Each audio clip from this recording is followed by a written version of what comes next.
గౌరవనీయులు పెద్దలు సభాధ్యక్షులు అన్న జూలూరి గౌరీశంకర్ గారికి, పెద్దలు అన్న సూర్యాపేట శాసనసభ్యులు జగదీష్ రెడ్డి గారికి, గాయకులు కవి సోదరులు ఎమ్మెల్సీ గారు దేశపతి శ్రీనివాస్ గారు, అన్నగారు పెద్దలు తన అరుదైన గాత్రంతో అందరిని ఒళ్ళు తొలగించే మా ఎమ్మెల్సీ అన్న గోరెటి వెంకన్న గారు, తెలంగాణ ధూమ్ధామ్ వ్యవస్థాపకులు మాజీ శాసనసభ్యులు పెద్దలు గౌరవనీయులు రసమై బాలకృష్ణ అన్న గారు, గౌరవనీయులు పెద్దలు వనం జ్వాలా నరసింహరావు గారు, పెద్దలు ప్రొఫెసర్ మల్లేశం గారు శాతవాహన యూనివర్సిటీ మాజీ వైస్ ఛాన్సలర్ గారికి, గౌరవనీయులైన పెద్దలు సోదరులు మన సుబ్బయ్య గారికి, అదేవిధంగా గౌరవనీయులు పెద్దలు విద్యుత్ రంగ నిపుణులు నిష్ణాతులు, మరి ఈరోజు తన పుస్తకాన్ని కూడా ఇక్కడ పవర్ఫుల్ తెలంగాణ పేరిట ఇక్కడ ప్రదర్శించడమే కాదు కొన్ని విలువైన సూచనలు కూడా చేసిన గౌరవనీయులైన తులజారాం గారికి, గౌరవనీయులు పెద్దలు తెలంగాణ గ్రంథాలయ సంస్థ మాజీ అధ్యక్షులు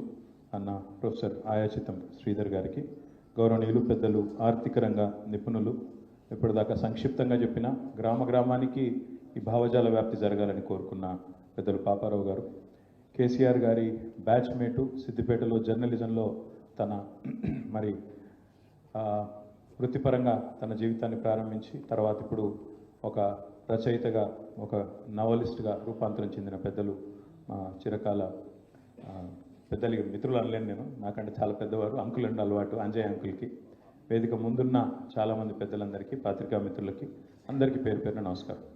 లాస్ట్కి మాట్లాడితే బాధ ఏంటంటే ఇది ఒకది ఆకలి అవుతుంటుంది, మీకోది ఓపిక నశిస్తుంటుంది. ఇక్కడ వేదిక మీద ఉన్న వాళ్ళేమో అందరూ ఉపన్యాసకర్తలే, అందరూ కూడా మైక్ ఇస్తే ఎవరైనా కూడా గంట సేపు గనగన మాట్లాడే సత్తా ఉన్న వాళ్ళే కాబట్టి ఎవరిని ఆపలేము, ఏమని వద్దను. సంక్షిప్తంగా ఒక 4 విషయాలు, ఎక్కువ చెప్పను. ఒకటి, తెలంగాణ రాష్ట్రం సిద్ధించిన తర్వాత నిజానికి సంస్కృతి పరంగా భాష పరంగా తెలంగాణ యొక్క గొప్పదనాన్ని ఔన్నత్యాన్ని చెప్పుకునే కార్యక్రమాన్ని కొంత మేరకు చేసుకున్నాం, అందులో సఫలం కూడా అయినాం. ఒక బతుకమ్మ పండుగను కానీ బోనాల పండుగను కానీ రాష్ట్ర పండుగగా అధికారికంగా జరుపుకున్నాం. తెలంగాణ యొక్క సంస్కృతిని, తెలంగాణ యొక్క ఔన్నత్యాన్ని, తెలంగాణ భాష ఔన్నత్యాన్ని, యాస ఔన్నత్యాన్ని మన సిలబస్లో పెట్టుకున్న తెలంగాణ మహనీయుల చరిత్రను నిక్షిప్తం చేసే ప్రయత్నం చేసిన, అదే మాదిరిగా మన విశ్వవిద్యాలయాలకి తెలంగాణలోని గొప్ప గొప్ప నాయకులు గొప్పవారి పేరు పెట్టుకున్న, ఉదాహరణకు ప్రొఫెసర్ జయశంకర్ గారి పేరు మన వ్యవసాయ విశ్వవిద్యాలయానికి పెట్టుకున్న, పివి నరసింహారావు గారి పేరుని వెటర్నరీ విశ్వవిద్యాలయానికి పెట్టుకున్న, కాళోజీ గారి పేరుని మన హెల్త్ యూనివర్సిటీకి పెట్టుకున్న, కొండా లక్ష్మణ్ బాపూజీ గారి పేరుని హార్టికల్చర్ యూనివర్సిటీకి పెట్టుకున్న. ఈ రకంగా ఆ ప్రయత్నం కూడా కొంత జరిగింది. అదే మాదిరిగా కొత్త జిల్లాలు ఏర్పాటు చేసుకుంటే కుమరం భీం పేరు మనం ఆసిఫాబాద్ జిల్లాకు పెట్టుకున్నాం, జయశంకర్ సార్ పేరు భూపాలపల్లికి పెట్టుకున్నాం. ఆ రకంగా కొంత చరిత్రని మరి వెలిగెత్తి చాటుకునే ఒక ప్రయత్నం. ఎందుకంటే తెలంగాణ పోరాటంలోనే ఇక్కడి కల్చరల్ రెనెసాన్స్ కూడా ఒక అంతర్భాగం కాబట్టి ఆ ప్రయత్నం కూడా జరిగింది. ప్రపంచ తెలుగు మహాసభలు రెండవసారి పెట్టుకుందే మనం కేసీఆర్ గారి నాయకత్వంలో హైదరాబాద్లో ఎల్బీ స్టేడియం వేదికగా 3 రోజులు ఘనంగా పెట్టుకొని ఎంతోమంది కళాకారుల్ని, కవుల్ని వారిని పిలిచి సత్కరించి రచయితల్ని గౌరవించుకున్నాం. సాంస్కృతిక సారథి పెట్టి ఆ సారథికి మరి ఒక అద్భుతంగా ధూమ్ధామ్ వ్యవస్థాపకుడుగా ఉన్న బాలకిషన్ గారిని దానికి చైర్మన్గా పెట్టి క్యాబినెట్ ర్యాంక్ ఇచ్చి అందులో దాదాపు ఒక 500 మంది కవులు కళాకారులకు ప్రభుత్వ కొలువులు ఇచ్చి వారిని కూడా బ్రహ్మాండంగా తెలంగాణ చరిత్రను ముందుకు తీసుకొని పోయే క్రమంలో వారికి కూడా ఒక అవకాశం ఇచ్చింది కేసీఆర్ గారి నాయకత్వం. అదే మాదిరిగా తెలంగాణలో ప్రాజెక్టులు కట్టుకుంటే ఏ ప్రాజెక్టుకు ఆ ప్రాజెక్టుకు ఆయా ప్రాంతంలో ఉండే మరి దేవుళ్ళ పేర్లు, కొండపోచమ్మ సాగర్ అని పెట్టుకున్నా, కొమరవెల్లి మల్లన్న సాగర్ అని పెట్టుకున్నా, రంగనాయక సాగర్ అని పెట్టుకున్నా, రాజరాజేశ్వర సాగర్ అని పెట్టుకున్నా, ఆ రకంగా మీరు చూసినట్టయితే సీతారామ ప్రాజెక్టు కానీ, అదే మాదిరిగా సమ్మక్క సారక్క బ్యారేజ్ కానీ, లక్ష్మీ బ్యారేజీ, సరస్వతి బ్యారేజీ, పార్వతీ బ్యారేజీ, ఈ రకంగా దేవుళ్ళ పేర్లతో ఎన్నడూ మనం మన పార్టీ నాయకుల పేర్లు పెట్టుకునే ప్రయత్నం చేయలేదు, మన వాళ్ళ పేర్లు పెట్టుకునే ప్రయత్నం, మన డబ్బా మనమే కొట్టుకునే ప్రయత్నం చేయలేదు, స్వోత్కర్షకు ఎన్నడూ ప్రయత్నం చేయలేదు. ఈ ప్రాంతం శాశ్వతం. ఎందుకంటే కేసీఆర్ గారు మాకు నేర్పిన సిద్ధాంతం ఒకటే, అధికారం శాశ్వతం కాదు, అధికారం శాశ్వతం కాదు, కానీ తెలంగాణ శాశ్వతం, తెలంగాణ చరిత్ర శాశ్వతం, తెలంగాణ యొక్క గొప్పదనం శాశ్వతంగా నిలవాలన్న ఒక ఆలోచనతోనే ఈ ప్రయత్నం చేసినాం తప్ప ఎన్నడూ కేసీఆర్ గారి పేరు పెట్టి ఒక కార్యక్రమం చేయాలనో, కేసీఆర్ గారి పేరు మీద ఇంకోటి చేయాలన్న ప్రయత్నం మేము ఎన్నడూ కూడా చేయలేదు. ఆయన ఇష్టం కూడా లేకున్నా కొన్నిసార్లు బలవంతంగా మేము పెట్టినాం. కేసీఆర్ కిట్ అని పెట్టింది ఆనాడు అక్కడ ఉన్న మంత్రివర్గంలో మేము కొట్లాడి పెట్టాం తప్ప సార్ వద్దన్నాడు. వద్దు నా పేరు ఎందుకని చెప్పి వారించినా కూడా వినకుండా కొన్ని ప్రయత్నాలు మేము చేసినాం తప్ప ఎన్నడూ కేసీఆర్ గారు తన కోసం, తన కీర్తి కండుస్ కోసం, తనకేదో కావాలనే ఆలోచన మాత్రం ఎన్నడూ చేయలేదు. కాళోజీ కళాక్షేత్రం అని వరంగల్లో కట్టినా దాని తదుపరి ఇతర జిల్లాలకు కూడా కళాభారతి పేరిట నల్గొండలో కానీ నిజామాబాద్లో కానీ కవులకు, కళాకారులకు, రచయితలకు, సాహితీవేత్తలకు పెద్దపీట వేయాలన్న ప్రయత్నం కేసీఆర్ గారు చాలా బలంగా చేసినారు. అదే మాదిరిగా గ్రంథాలయ సంస్థ అధ్యక్షుడిగా శ్రీధర్ గారు కూడా చాలా పెద్ద ఎత్తున ప్రయత్నం చేసినారు. హైదరాబాద్లో కానీ బయట కానీ చాలా పెద్ద ఎత్తున వరంగల్లో కానీ గ్రంథాలయాలు కొత్తవి ఎన్నో ప్రారంభించుకున్నాం. చాలా ప్రయత్నం జరిగింది. కానీ డెఫినెట్గా జరగాల్సినంత మాత్రం జరగలేదు. ఇంకా జరగాలి, ఇంకా బాగుండాలి అనే కోరిక ఏదైతే తెలంగాణ సమాజంలో ఉందో దాన్ని తప్పకుండా ముందుకు తీసుకొని పోయే ప్రయత్నం ఈ సందర్భంగా చేయవలసిన అవసరం ఉందని చెప్పి ప్రతి ఒక్కరు కూడా నొక్కి వక్కానించినారు. తప్పకుండా ఆ బాధ్యతను బీఆర్ఎస్ పార్టీ తీసుకుంటుంది. తీసుకొని వచ్చే సంవత్సరం నుంచి దీక్షా దివస్ నుంచి మొదలు పెడితే, అంటే నవంబర్ 29 నుంచి మొదలు పెడితే విజయ దివస్ దాకా, తెలంగాణ పోరాటం సిద్ధించి విజయం సాధించిన రోజైన 9 డిసెంబర్ దాకా 11 రోజుల పాటు ప్రతి సంవత్సరం బ్రహ్మాండమైన సాహిత్య కార్యక్రమాలు, బ్రహ్మాండమైన కార్యక్రమాలు చేసే బాధ్యత మేమే తీసుకుంటామని చెప్పి సందర్భంగా విజ్ఞప్తి చేస్తా ఉన్నాం. ఇదేదో ఈ సంవత్సరం ఒకటే కాదు, ఇక నుంచి ప్రతి సంవత్సరం ఈ 11 రోజుల పాటు విస్తృతంగా కార్యక్రమాలు చేస్తాం.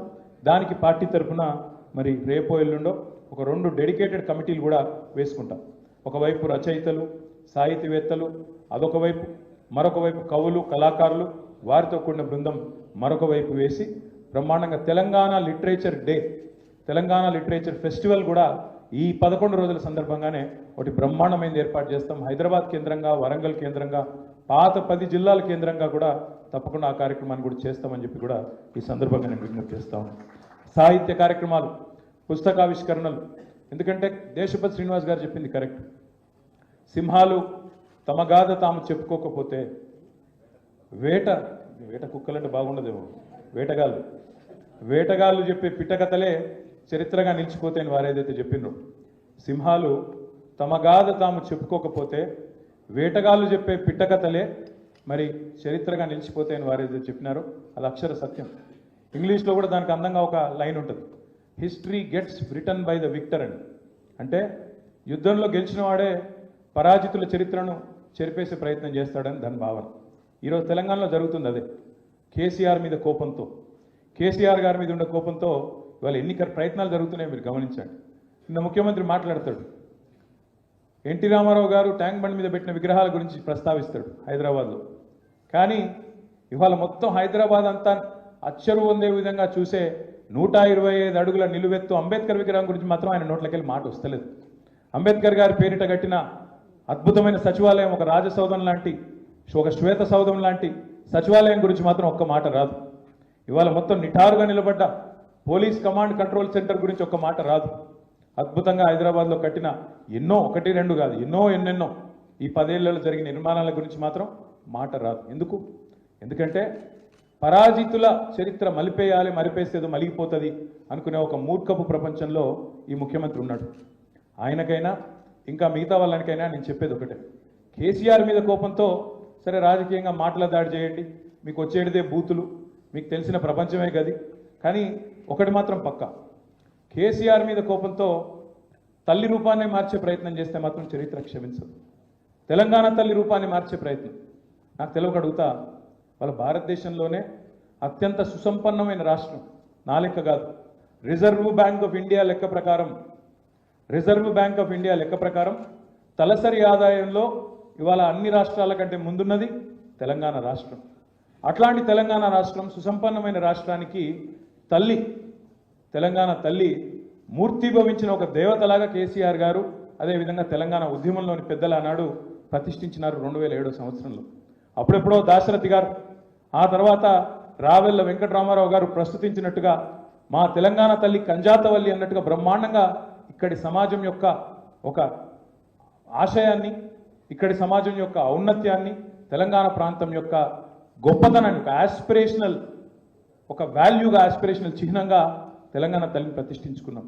ఇవాళ ఈ ముఖ్యమంత్రి ఏమంటున్నాడు, అత్యంత సుసంపన్నమైన రాష్ట్రమైన తెలంగాణ తల్లి, ఈ తెలంగాణ రాష్ట్రానికి తల్లిగా ఉండే తల్లిని కేవలం ఇక్కడి పేదరికానికి, ఇక్కడ ఉండే సమస్యలకు చిహ్నంగా నేను ప్రతిష్ఠిస్తా అని చెప్పి ముఖ్యమంత్రి అంటా ఉన్నాడు. రూపుమాపుతా అంటా ఉన్నాడు, రూపు మారుస్తా అంటున్నాడు. కేసీఆర్ చేసిన పోరాటాన్ని రూపుమాపుతా అంటా ఉన్నాడు. ఇది ఎంత మాత్రం ఆమోదయోగ్యం కాదు. ఎందుకంటే అధికారం ఎవరికి శాశ్వతం కాదు. ఒకనాడు ఇందిరాగాంధీ గారు ప్రతిష్ఠించిన భరతమాతను వాజ్పేయి గారు రాగానే మార్చేయలేదు. అదేవిధంగా భారతదేశంలో ఎన్నో చోట్ల అధికార మార్పిడి జరిగింది. తెలుగు తల్లి విగ్రహ రూపం మారలేదు. అదేవిధంగా కన్నడ మాత పేరిట పెట్టుకున్న విగ్రహం రూపం మారలేదు. కానీ ఇక్కడ ముఖ్యమంత్రి ఎంత కురుసబుద్ధి, ఎంత లేకి వ్యక్తి అంటే కేసీఆర్ మీద కోపంతో ఆఖరికి తెలంగాణ తల్లిని కూడా ఇవాళ మార్చే ప్రయత్నం ఏదైతే చేస్తున్నాడో చరిత్ర క్షమించదు. ఇట్లాంటి మూర్ఖపు పనులు ఎవరు చేసినా తప్పకుండా దానికి ప్రజల ఆమోదం ఉండదు. ప్రజల నుంచి చీత్కారం తప్ప ఏనాటికైనా కూడా వ్యతిరేక భావన తప్ప ఏనాటికి కూడా వీటికి ఆమోదం లభించదు. కాబట్టి ఆ ప్రయత్నం ఇప్పటికైనా విజ్ఞతతో విరమించుకోవాలని చెప్పి ప్రభుత్వానికి విజ్ఞప్తి చేస్తున్నాం.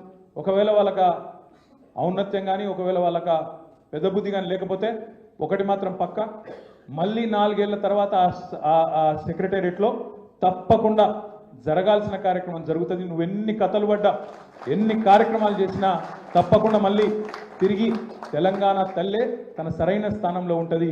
ఇలా నువ్వు రాహుల్ గాంధీ తండ్రిని ఎక్కడైతే పెట్టినావో అక్కడ ఖచ్చితంగా తెలంగాణ తల్లి నిటారుగా నిలబడుతుంది, నిన్ను చూస్తూనే ఉంటుందని చెప్పే మాట కూడా ముఖ్యమంత్రికి నేను చెప్తా ఉన్నాను. ఎన్నన్నా చేసుకో, అధికారం నీకున్నది కాబట్టి ఏదో 4 రోజులు సాయుధ బలగాల నడుమ నీ నాటకాలు కొంత సాగుతాయి కొంతకాలం, కానీ ఎల్లకాలం మాత్రం సాగవు. ఇది పక్క. రెండవ మాట, పుస్తకాలు 1 కాదు 2 కాదు, వేలు రావాలి, వేలు రావాలని చెప్పి మిత్రులందరూ కోరినారు. మీ అందరికి నేను ఇచ్చే మాట ఏమంటే ఆ బాధ్యత స్వయంగా నేను తీసుకొని వచ్చే సంవత్సరం నుంచి వేల పుస్తకాలు ఎవరైతే అజ్ఞాత సూర్యులు ఉన్నారో తెలంగాణలో తప్పకుండా వారిని వెలుగులోకి తీసుకొచ్చే బాధ్యత కూడా నేను ఈ పార్టీ తరఫున తీసుకుంటా అని చెప్పి నేను విజ్ఞప్తి చేస్తా ఉన్నాను. ఎందుకంటే ఈ మాట బాధతోనే చెప్తా ఉన్నా. కొంత ఆ మధ్యన ఒక మిత్రుడు డిఎంకే మాజీ శాసనసభ్యుడు హైదరాబాద్కి వచ్చిండు, శేఖర్ అని, సిఆర్ శేఖర్ ఆయన పేరు. వస్తే ఏదో మర్యాద కర్టసీకి నన్ను కలవడానికి వచ్చిండు. వచ్చిన తర్వాత ఏదో పిచ్చాపాటి మాట్లాడుతున్నావు, రాగానే అన్న మీకు పుస్తకాలు తెచ్చినా అన్నాడు.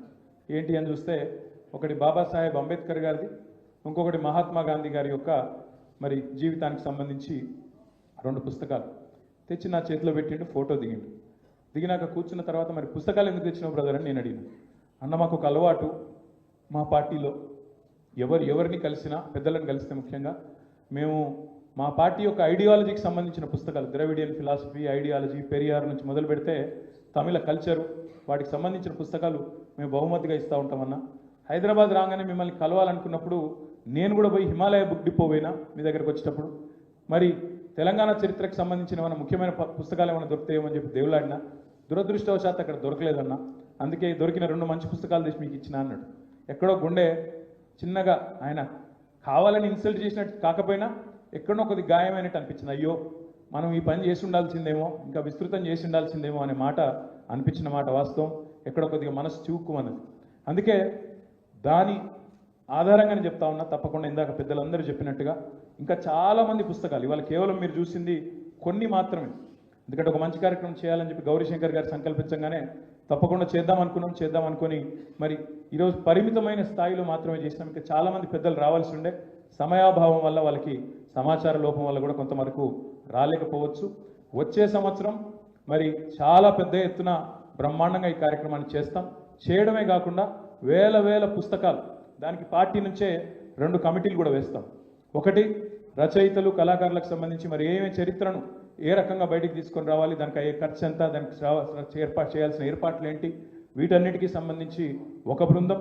అదేవిధంగా కవులు, కళాకారులు, తెలంగాణ ఉద్యమంలో ప్రతి మాట ఒక తూట, ప్రతి పాట ఒక శతగ్నిలాగా పేలింది, ఒక ఫిరంగిలాగా పేలింది.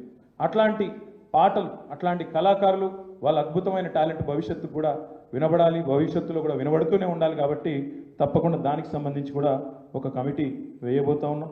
ఇక దాంతోపాటు చెప్పాలంటే చాలా చెప్పొచ్చు, కానీ చివరిగా ఒక్క మాట మాత్రం చెప్పి నేను ముగిస్తాను. ప్రొఫెసర్ జయశంకర్ గారు ఎప్పుడు అనేది, తెలంగాణ ఉద్యమానికి 3 పార్శ్వాలు ఉన్నాయి.